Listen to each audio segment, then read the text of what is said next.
Assalamu aleykum ардактуу айымдар жана мырзалар, отмандуу кечиңиздер менен сүйүктүү туугандар. Биринчи коомдук каналдан сиздер менен кайрадан бир жумадан соң жолугуп отурабыз. Салам Кыргызстан түнкү шоу программасы биз баштадык. Саламатсыздарбы? Саламатсыздарбы аталар, апалар, кошуналар, туугандар, бөлөлөр жана жээндер, кичинекей бөбөктөр. Салам айтама дегенде, саламдашуу салт эмеспи кыргыз элде. Саламдашпай өтүп кетсек башка сөзгө уят болуп каламбы дейм бир кездерде деп, кайрадан кыргыз элиме салам. Адаттагыдай эле ар бир жума биздин берүүбүздүн темасы бар. Бул тема дагы сиздер үчүн өзгөчө жакын болот жана кызыктуу болот деп ишенип турабыз. Өзгөчө Кыргызстан жана өзгөчө таланттардын ээлери чыгып, өз талантын сиздерге тартууламакчы. Анда эмесе теле көрүүчүлөрүбүздү көпкө күттүрбөй жана биздин меймандарыбызды көпкө күттүрбөй баштамакчыбыз. Салам Кыргызстан, биз баштадык.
бар сүйүктүү теле көрүүчүлөр.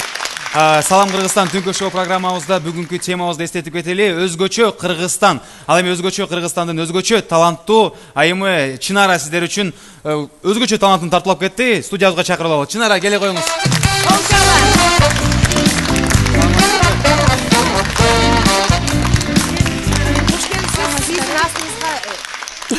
Терең тазим. Ийилик тазим кылабыз. Жанатан бери Чынара, сиз тигиндей кайрылып, мындай кайрылып, растяжканын туу чокусун көргөзүп атканда бул тарапта Назира айым ыйлагым келип кетти деп отурду. Чын мен ыйлап едим, эмеде башыңызга жанагы кара эмени кийип туруп бутуңуз менен жаан аттыңыз го. Ошондо эмнеге ыйлагым келди дейсиз, санжарга тийип калабы деп ыйлагым келип кетти да. Бул өнөрдү каяктан ким үйрөткөн, канча жылдан бери? Мен биринчи жолу өзүм Кыргызстанда жашаганыма көп жыл болуп, сизди биринчи жолу көрүп турум да. Өзүңүз жөнүңүздү, аты жөнүңүздү. Чынара айым өзүн тааныштырып кетсин, э? Менин атым Чынара, мен өзүм Таластан болом. Кол чапкы болочу. Адаттагыдай эле Назира айымга табылбай эле калды. Районунун Кызыл Октябрь айылынан болом. Өзүм сиңдим турбай, мынакей, мына Таластан мактанчак дейсиңер, мына кантип мактанбайбыз анан. Ал эми Чынара, айтсаңыз, бул тармактын аты эмне дегеле? Кимсиз сиз өзү? Мындай бирөө сураганда эмне кылып иштейсиң дегенде эмне деп жооп бересиз? Буну өзү Бут менен жагаткыч болуп иштеймизби же? Кыргызча бут менен жааткыч деп коет. Ушундай эле аталат, э? Ооба. Сиздин азыр тиги жакта өнөрүңүздү көргөзүп атканда биз аябай сизге терең ыраазычылык билдирип отурдук бул жактан. Ушул өнөрдүн аркасында канча жыл иштедиңиз? Канча жылда ушул өнөрдү үйрөнүп болдуңуз? Мен кичинекей кезимде аябай кыялданчумун, ушинтип ийилип телевизордон чыксам экен деп. Мени бул жака кыргыз циркине чоң атам алып келген. Келгенде Жипара Шамырова эжеме туш келдим. Мурун бул номерде Жипара эжемдин кызы иштечи, Айда Акматова. Буту менен жаатып, Айда эжем иштебей калгандан кийин мен иштеп баштадым. Канча жыл болду? Мага 4 жыл. 4 эле жылдын ичинде ушунча эмеге жеттиңизби? Каучук иштеп жүрчүмүн, ийилип. Анан кийин Кыргызстан менин таланттарым деген конкурска катышып калгандан кийин экинчи турга жаңы номер иштеш керек болуп калды. Анан тренерим экөөбүз, Жипара эжем экөөбүз күнү түнү буту уктабай бутубуз менен машыгып, Бутуңар менен 15 күндүн ичинде буту менен жаап. Азаматсыз. Жашыңыз канчада, Чынара? 16да. 16да. 16 жаш. 10 класска окуйсуз, э? Канча чет мамлекеттерге барып, ушу талантыңызды, Кыргыздын атын таанытып келдиңиз? 2013 жылы биздин кыргыз цирк боюнча Мурат Акматов жана Жипара эже менин тренерим болуп, Казакстанда тур болгон. Ошол жакта 6 ай жүрдүк. Анан кийин тренерим экөөбүз Украина май талантына барып, ал жактан финалга чыгып келдик. Быйыл Москвадагы Орел шаарында Дельфийский игрыга барып, 3-орун алып келдик. Баракелде. Бул негизи биринчи жолу ким бут менен жаат көрдү, атса болот турбайбы деп жаңылык киргизген ким? Ким ойлоп тапкан негизи ушул? Буну бизде кыргыз циркибизде биринчи жолу Светлана Козубекова эже аткан. Анан кийин ал Италияга турмушка чыгып, ошол жакта калып калгандан кийин Жипара эже Айда Акматова эжени үйрөттү. Дүйнө жүзүндө көппү ушундай жааткандар? Мен ойлойм, буну ар ким эле ата албайт деп. Анткени өзүнчө Ким деле колуна келбейт. Сиз мо жанын эмесине кошо албайсызбы? Рогатка атып көрбөйсүзбү? Чымчыктар. Атып көрдүңүзбү эле? Жок. Келечекте эмне кайсыл кесиптин ээси болгуңуз келет? Мен аябай кичинекей болгондо аябай кыялданчумун, врач болуп, элдерди дарылап, Буту менен жаатып туруп.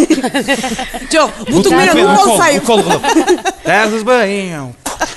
Жеке жашоосуна кичине суроо берсек, канча бир туугансыз, канча бир тууганын канчанчысыз, канча уул, канча кыз? Сиз ошол жөнүндө өзүңүздүн жашооңуз Канча апаңыз, канча атаңыз бар? Канча атаңыз бар? Мен 3 апам бар. 3 апам бар. Жок, чоң апасы. Атаңыз ошондой бит. Мен өзүм 4 бир тууганмын, 4 тең кыз, мен ортончусумун. Ой, Азамат. Аябай сонун сөз бар, негизи үй бүлөдө 3 кызды тарбиялап, ийгиликтүү турмушка чыгарып берсе, демек ошол ата эне бейиштик болот дейт. Сиздин ата энеңиз ошону каалайбыз жана албетте эле колдоо көргөзүп, ай кызым, азаматсың деген ата энелер болгон үчүн ушундай деңгээлге чыгып жүрөт. Мен ойлойм, көп эле ата энелер, ай койчу, ушуну кылмак белең, тур мектебиңе оку деп койсо, балким дагы алек болбой калат элеңиз, туурабы? Биз Чынаранын ата энесине бир кол чаап коелу, ыраазычылык билгизип, чоң рахмат ушундай кызды көрөп бергениңизге. Машыктыруучубуз Жипара эжеңиз жөнүндө дагы бир кеңирээк маалымат бере келсеңиз. Жакшы эже деп. Жипара эже жакшы. Жипара эже 2 буту менен тең жаап атат. Жипара эже Бир убакта деп, өзү Кочкор Нарын шаарынын Кочкор районунан болот. Бул жакта мастер спорт өзү. Абдан мен эжемди абдан жакшы көрөм, сыйлайм. Рахмат. Чынара, азыр эми мындай мени кыйнап аткан бир суроо бар да. Жанагындай бүктөлгөндө дене мени оорубайбы? Тиш менен вес канча? Ошондо дагы. Канча салмагыңыз? 46. 46. Боюңузчу? Моюнга күч келбей же, тишке күч келбей жанан баарын көтөргөндө? Оорубайбы деги? Бул зумникти кылганда өзү мойнунга, анан кийин мойнунга баланс болот. Тишке ооручулук келбейби? Тишке дагы ооручулук келет. Тиш менен мойнун кармайт. Азыр 16 жаштасыз. Ушинтип жаза берсеңиз, анан кийин тиши жок калбайсызбы? Жок. Саламатсызбы? Мен бут менен атым кинода. Бут менен кечке атып берген үчүн бир аз тишим жок деп. Андай болбойлубу? Жок, тишимди кийип алайын да. Чынара, аябай сизди көп суроо менен негизи кыйнап койдук окшойт. Салтка айланган аябай жакшынакай сурообуз бар. Айтып кетсеңиз, ушул өнөрүңүздү колдонуп, жүрөгүңүзгө чогулган суроолорду, каалоо тилектерди чогултуруп бизге татынакай жооп кылып бериңиз. Кыргызстан бул сиз үчүн эмне? Кыргызстан мен үчүн абдан ыйык. Билбейм, башка өлкөлөргө барганда абдан Кыргызстанды сагынам. Кандай болбосо дагы Өз жериңиз. Өз жериме тартып ушундай болот. Кыргызстансыз жашоом жок. Жок. Ал эми Чынара, биз сизге албан ийгилик каалайбыз. Талантыңыз өркүндөй берсин, жана бутуңузга береке. Бутуңузга күч кубат. Бутуңузга күч кубат. Тишине дагы, тишиңизге дагы. Тишиңизге дагы, мойнуңузга жана баланска турбай мойнуңуз менен. Биз жылдыздуу конокторубуз менен салтыбызга айланган селфиге түшөлү. Жана албетте бул сүрөттөрдү Албетте түшүш керек. Жана бул сүрөттөрдү сиздер социалдык тармактардан Facebook, Instagram, Одноклассник, Салам Кыргызстан ТВ шоу баракчасына кирип көрсөңүз болот. Жана албетте эле YouTube'дан өзүбүздүн каналыбыз бар. Кирип биздин чыгарууларыбыздагы берүүлөрүбүздү көрсөңүздөр сиз үчүн эң ыңгайлуу болот десек адашпайбыз. Селфиге түшкөнгө даярсызбы? Балким ушул сетин башкача кылалы. Сиз бир бутуңуз менен бул жака, бир бутуңуз менен тиги столго шпагатка отура албайсызбы? Кыйын Жок, могу жерге отурбай. Вандамдай болуппу? Же, Бул столго анан бул жака экөөбүз туруп турайлы. Далыңарга шпагат. Далы сол турсун, сен астында отуруп түшөсүң. Шпагатка Шпагатка отура аласызбы? отура алам. Отура аласызбы? Келиңиз, бир бут Мен бул жака отурсам болобу мындай? Болот, болот. Ай.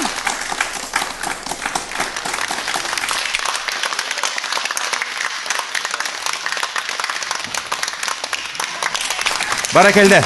Кол чаап койсоңуздар, биздин жылдыздуу мейманыбыз, өзгөчө таланттын ээси, кожойкеси Чынара.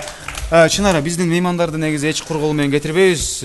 Салам Кыргызстан түнкү шоу программабыздын башкы демөөрчүсүнөн даярдаган белегибизди сага кыйгарып коелу. Балким барып тренерди, машыктыруучуну кубандырасызбы, же үйдөгү ата энеңиздерди кубандырасызбы? Деги эле белегибизди алып коюңуз. Кол чалар менен Фея соода маркасынан белегибизди алып коелу. Аракет үркүрөң кол чалган.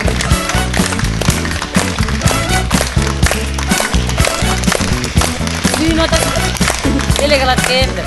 Тиим эле жыргап атасыңбы? Кимге берем деп ойлонуп атасыңбы? Бул белек сизге, Чынара, ар дайым ушул талантыңыздан кайрылбай, башка жол тандабай, мыкты инсан болуп Кыргызстандын атын чет өлкөлөргө тааныштырып жүрө бериңиз. Рахмат. Кол чалар менен сизди удатабыз. Рахмат. Келип туруңуз, кайрадан көрүшкөнчө.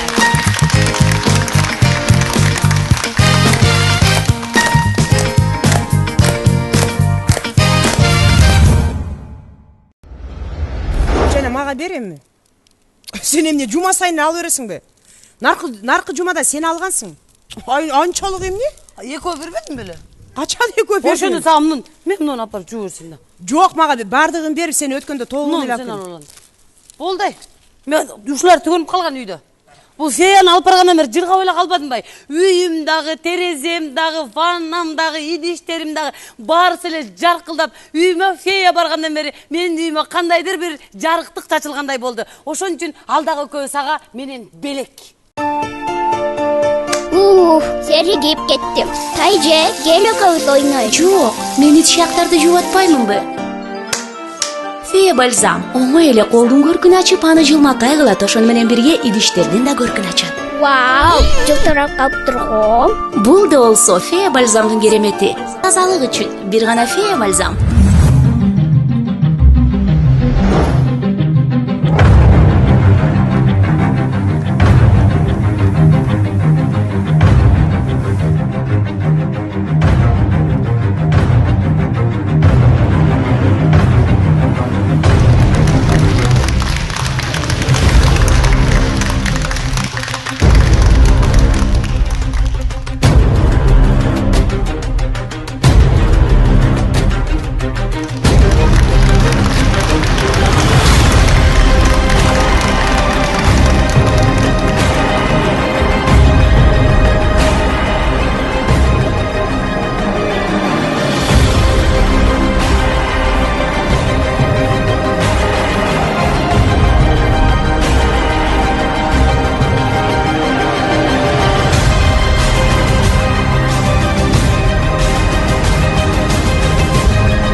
Баракелде. Салам Кыргызстан түнкү шоу программабыздын бүгүнкү темасы эстетип кетели. Өзгөчө Кыргызстан жана ушул темабызда өзгөчө таланттардын ээлерин чакырып жатабыз. Азыр эле силердин назарыңыздарга Миракло иллюзионисттер тобу жана Адил Кайыпов өзүнүн талантын көргөзүп кетти. Кол шагыңыздар менен биз сизди Адил бул жака чакырабыз. Сиз менен бир кызыктуу маек кылалы.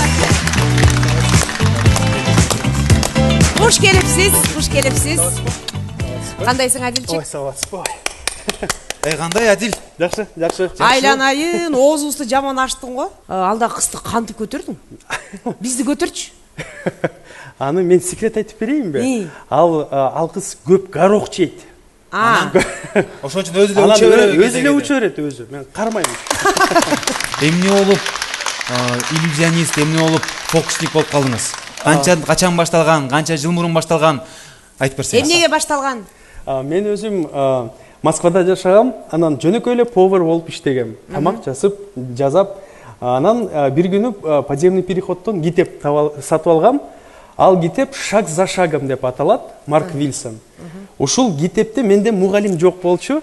Ошо менде ушу китеп мугалим болуп калды. Ушу китепти окуп, күнү түнү репетиция кылып, күз күнү көрүп, мен челек башымды монтуп, өзүмдү алдап момду.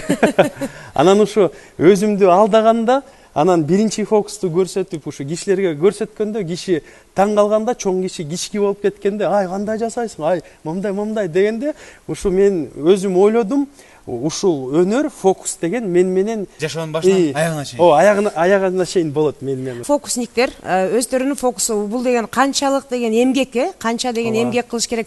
Бирине бири өздөрүнүн секреттерин айтышпайт да. Көп акчага же сатып алса болобу, ушуну айтпай элечи. Сизден мисалы бир эле фокус үйрөнгөнгө мен сизге мынча акча берем десем, үйрөтө аласызбы? Жок, негизи мен өзүм үйрөтө албайм сизди. Миллион деле десеңиз, бирок миллион десеңиз мен сөшө. О, миллион. Ушу мен ушу кичинекей кезимде мага дагы сизге дагы көрсөткөн окшойт, ушу бармакты чөчүп. Бирок мен азыр чоңойдум да, анан чоңоюп ушу ойлонгомда, ушу бармакты кандай чойсо болот деп.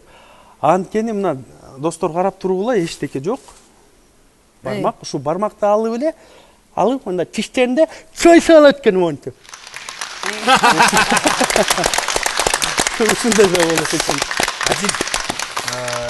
Жанакы маселе боюнча эле кичинекей кезиңен баштап, жок, кичинекей эмес, канча жашта повар болуп жүргөндө? 18. Анда аябай деле кичинекей, кийин эле башталган турбайбы? Ооба, кийин эле. Фокус деген нерсе ал мындай немесе спортто эмес да, 20да эмес, любой кезде башта 60 жашта даже болсо баштаса болот. Азыр сиз Назира айым үйрөтө аласызбы десе, үйрөтө албайм деп атпайсызбы? Негизи бул фокусту үйрөткөнгө болот деп мен уккам. Ооба, болот. Бул спорттон дагы оорураак, анткени бул жерде выдержка болуш керек. Бул биз азыр көрсөттүк, бир 5-6 эле минут болду да выступление. Бирок аны бир жарым жыл подготовка жасаш керек. Кандай турасың, кандай учурасың, ал абдан оор нерсе, нерв чыдабай кетет негизи. Ушунчалык ыкчамдык менен иш кылыш керек бул жерде. Анткени көз, биздин адамдын көзү бүт жерден карайт да. Биз выступать эткенде только момундай выступать этпейбиз да, бүт жерден карайт. Ушу кандай десем, всеобщее око болуш керек да, монтип карап туруш керексиң. Анан уже опыт менен. Кыргыз тасмаларында көргөнбүз. Эркектерди аял, аялдарды эркек кылып койгонсуз, эми бул тасмада да. Сиз негизи жашооңузда ушундай кылып кое аласызбы? Эркек болоюн деп атасызбы? Ооба, Санжарды кыз кылып экөөсүн эркек кылып. Жо, мен эркек болгонума ыраазы элемин, балким сиздер нараазысыздар. Санжар сени кыз кылып алып эркек болуш керек. Мен кыла албайм да аны кыз. Мен кыз кылсам, анда сүйүп калам да Санжар. Үйлөнү элексиз, Эгерде жубайыңызды мындай жөнөкөй эле кыргыздын кызын аласызбы, же болбосо сиздей ушундай циркта иштегенби, же болбосо башка тармакта таланттуу кыздарды издеп жүрөсүзбү? Мен али билбейт экенмин, анткени могу кызды когда встречу ушу кезде мен билбейм ким ал болот. Жо, дагы эле жолугуп элексизби? Азыр жашыңыз канчада? Мен билем, айтпайм. Канча экен? Көп болуп кетти.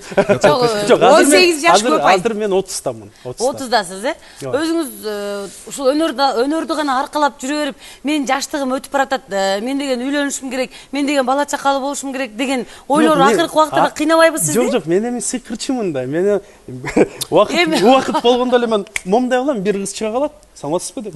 Анда жанакы эмеден Ушул менин жубайым болуп калат. темир яшиктен чыккан кыз ошол эмеспи? Мындай кылган чыга калбадыбы? Ал эмес беле? Жок, ал эмес. Адил, ар бир негизи ушундай фокусту, иллюзияны үйрөнгөнгө убакыт керек. Ооба. Жанакы ловкость рук деп коет, ошол керек да. Ооба. Анан сиздин жана сурооңуз болуп кетти, сөзүңүз болуп кетти. Бизде Кыргызстанда иллюзионист, фокусник десе уурдап кетти, анан аферист деп айтат деп ойлойт. Жашоодо ошондой тармакка колдонгон эмессизби? Эч качан колдонгон эмесмин. Анткени карта менен кичине ойноп же кошелекту уурдасаң, анда ал фокусник, иллюзионист болбой калат. Ал ким болуп калат? Ал ууру болуп калат, туурабы? Ушу да, ушу. Чөйтөкчү болуп калат. Өкөн айырмасын билгиле туугандар. Фокус түгөн уурулар айырмаланып турат. Мына. Ой, чоң рахмат. бизде Кыргызстанда негизи ушул канча 50 жыл деп коелучу, 50 жылдан бери канча фокусник бар? Негизи чын айтсам, бизде Кыргызстанда бизде федерация фокусников бар. Анткени мен айтып атпаймынбы, бизде көрдүңүзбү, фокусник дегенде анча деле билбейт да. Фокусниктер абдан көп бизде. Бизде старый поколение кишилер, чоң кишилер бар, фокусниктер. Анан азыр жаш балдар дагы келатат, ушу мен дагы, мен билбейм, жашмын, кайсы середина. Сен ортосунда турам.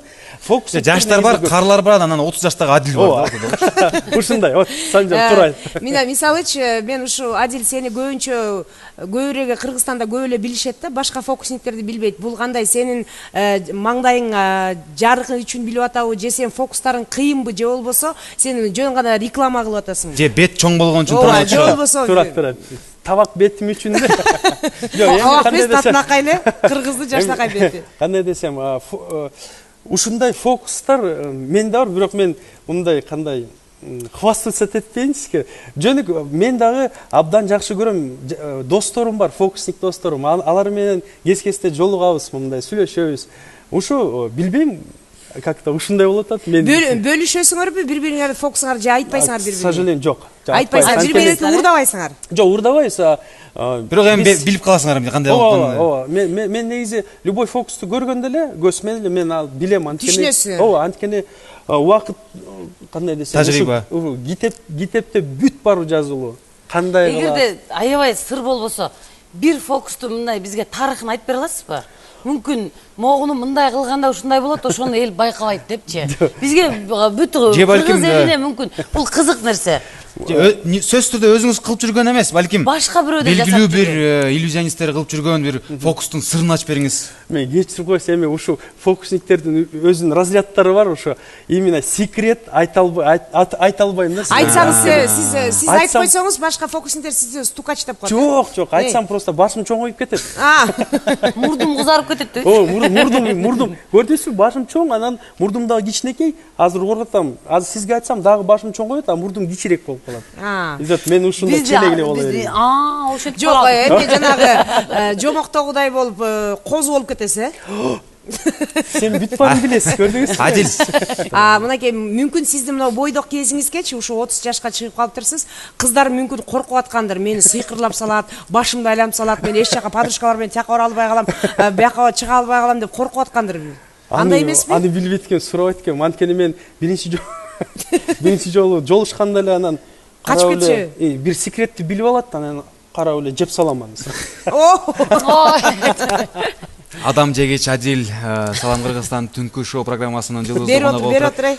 Адил. Ой, мен жеп койбойт. Биз чогуу бир нерседи алып келипсиз, бул эмнелер? Келиңиз, эми бир кандай сиз бул жерге отуруп бересизби? Макул. Сон, азыр отурбаңыз, мен бирдеме айтайын. Достор, мына карап тургула. Бул жерде посланиям бар. Послание. Келиңиз, эми бул жерге отурасызбы? Ушул посланияны бул жерге коюп коеюн, үстүнө отура бериңиз. Бияка коюп койсоң отура бербейм. Жок, үстүнө.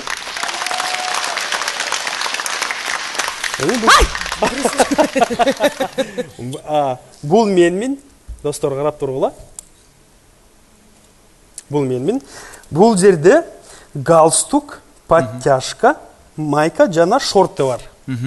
Ал черно-белый. Бул жерде карап турасыз, фломастерлер бар, Санжар, келиңиз, алыңыз. Мен татайын. Фломастерди өзүңө аласыз. Мен бул жерге коюп туруңуз, мен бул жерге карабай турайын сизди. Мондай карап турайын. Кеттик. Бир фломастерди алдыңызбы? келдиңиз. Санжар эми галстукту боеп коесузбу, галстукту? Галстукту. Ага. Боямыз.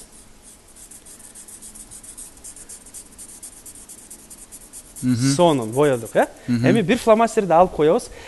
Экинчи фломастерди алабыз. Ага. Эми бул жерде подтяжкаларды көрүп атасызбы? Подтяжкаларды. Ооба. Ушуну боеп койсоңуз, Санжар. Подтяжканы. Ага. Экөөнү тең боеш керек. Калаган түс менен эле бой берейин.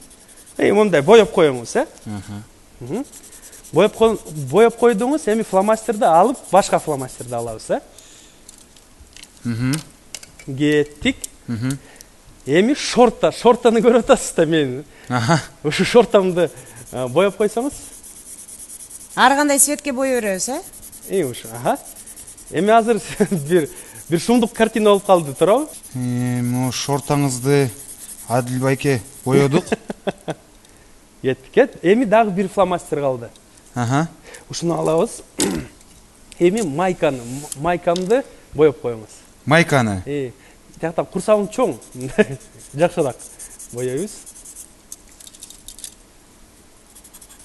Боядык, Боеп атабыз азыр. Кое туруңуз, ичиңиз чоң экен.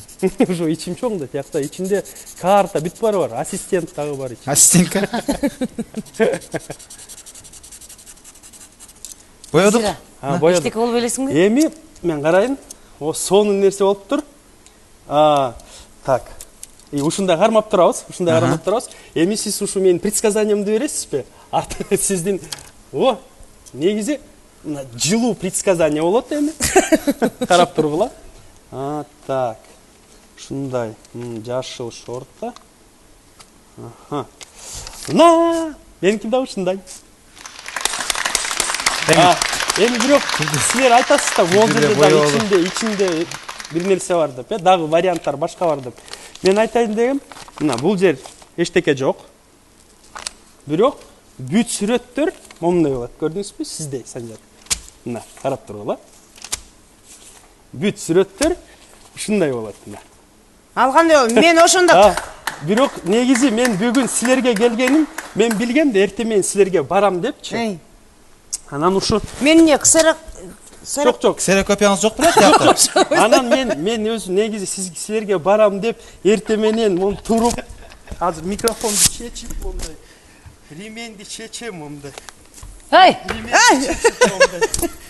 Ушундай кылып. Ушундай келдим мен. Кол чаап кой кыздарым. Микрофонуңузду кийип алыңыз. Мен азыр эми могу галстугун мисалы үчүн кара кылып койсом кандай болот эле? Кара болмок. Адил. Аябай маанайыңызды көтөрүп бердиңиз. Мыкты эле негизи иллюзионист катары тааныйм, дагы таң калтырдыңыз чын. Азыр мүмкүнчүлүк колдонуп биз сизге дагы бир салтка айланган сурооду сурап кетели. Ушул образдан туруп эле айтып кетсеңиз, Кыргызстан бул сиз үчүн эмне? Жакшы суроо. Кыргызстан менин үчүн ал менин атам, анан менин апам. Баракелде. Кыска айтайбыз. Баракелде. Адил, биздин долбоорубуздун салты бар. Келген конокторубуз менен сөзсүз түрдө жылдыздуу селфи кылабыз. Бул селфи. Азыр ушул менен селфи түшкүбүз келип атат.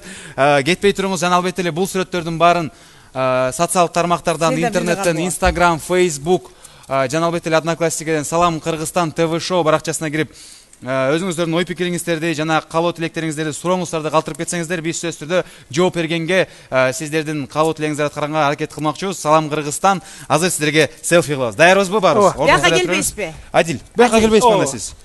Ушундай мен. Эми ушундай. Бизди сыйкырлап койбоңуз.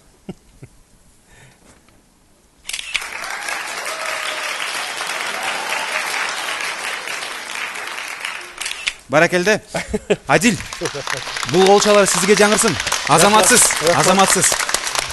Жана биздин жылдыздуу меймандарыбызды эч качан биз кур кол менен кетирбейбиз. Долбоорубуздун башкы демөөрчүсү Фея соода маркасынан даярдаган белегибизди сизге кайрып коелу. Ой, рахмат.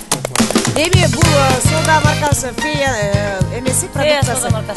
Ушу сиз үйгө барганда өзүңүз идишчүйсүзбү? Же мындай фокусниктер барбы үйдө? Жок, мен идиш өзүн жуйт. Өзүн өзү жүйт, Анда кабыл алып коюңуз биздин атыбыздан. Рахмат. Бул бизден чын жүрөгүбүздөн белек катары кабыл алыңыз. Ар дайым кыргыз элине, кыргыз жерине жана албетте эле жөнөкөй инсандарга кызмат кылып, маанай көтөрүп жүрүңүз. Рахмат. Мындай кээде жакшынакай сүйлөшкөндө мындай сырларыңызды, секретиңизди айтып коюңуз да биз деле кээде элер таң калтырып калалы. Эмкидеби? Рахмат. Адил Кайыпов, Миракла иллюзионисттер тобу. Жакшы туруңуз.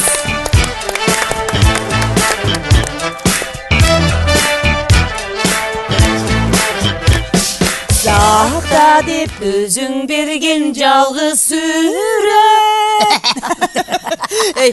Адилден эстелик сүрөт. Адилдин сүрөтү. Жо, Адилдин кебетеси ушундай болсо, бирок окшошуп деле калат экен. Буттарын карасаң, буттарын.